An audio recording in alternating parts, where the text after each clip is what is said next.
A very good evening. The Prime Minister is still facing questions over his decision to continue to support Sir Gavin Williamson as the Cabinet Minister faces a series of bullying allegations. And tonight we've heard from the civil servant who alleges that Sir Gavin told him to slit your throat while he was Defence Secretary. Well, let's talk to our political editor, Beth Rigby. So, Beth, what have you learned? Well, Dermot, as I understand it tonight, that former civil servant who alleges that Gavin Williamson, whilst Defence Secretary, told this person to slit your throat and throw yourself out of the window, has formally reported this behaviour to the Parliamentary watchdog. So this is now the second formal complaint. As we understand it, Wendy Morton, the former Chief Whip, has issued a complaint into this Parliamentary watchdog today. As I understand it, the former senior civil servant has done the same. The figure wants to remain anonymous, but has issued a statement which we have been handed, seen by Sky News, which says, in a statement, he says, "I have made the decision to formally report Gavin Williamson's behaviour while at the Ministry of Defence to the Parliament's Independent Complaints and Grievance Scheme." They go on to say this is an incredibly difficult period. It was an incredibly difficult period for me. Gavin Williamson's words and actions had an extreme impact on my mental health. The figure goes on to say government ministers have a code of conduct that they are required to follow.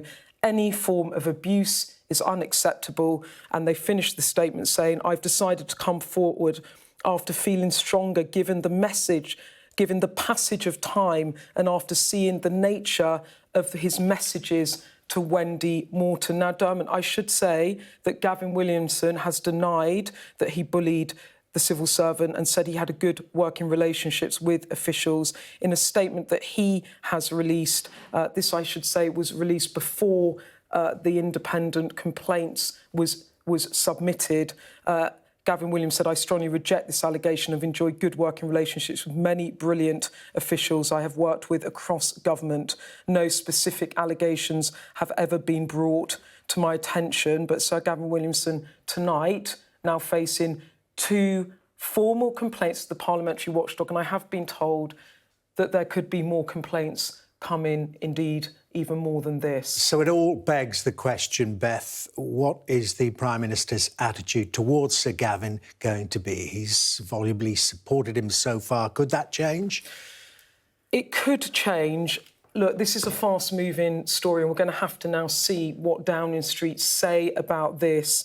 I think that the tone of the way in which the Prime Minister's spokesperson defended Sir Gavin Williamson tilted a bit this afternoon. The afternoon when they spoke to journalists, was asked whether the Prime Minister might wait until any complaints procedures have been gone through to cast judgment over the suitability of Sir Gavin in his government. The Prime Minister's spokesman said this afternoon, "I don't think he, the Prime Minister, necessarily feels the idea would be for him to wait until both these things have fully concluded." I should say both these things are actually Wendy Morton's complaints, because she complained to Conservative campaign headquarters, so the party, about Gavin Williams' conduct, and then complained to the Parliamentary watchdog. This is now then another complaint, and Rishi Sunak and his team will now have to assess. There's two formal complaints. His spokesperson said today, obviously the Prime Minister would act even when he felt it was appropriate to do so.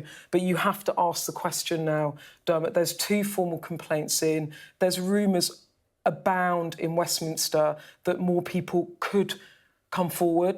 We haven't had any other formal complaints at the moment.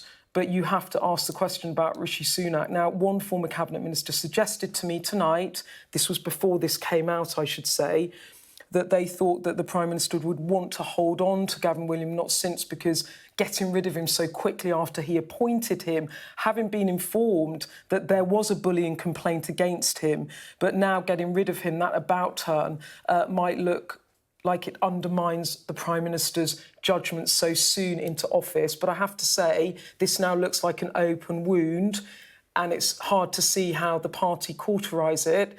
if more MPs and more former officials come forward and make complaints. OK, Beth, many thanks for breaking that and explaining it. Let's see what develops now. Beth Ruby, our political editor there.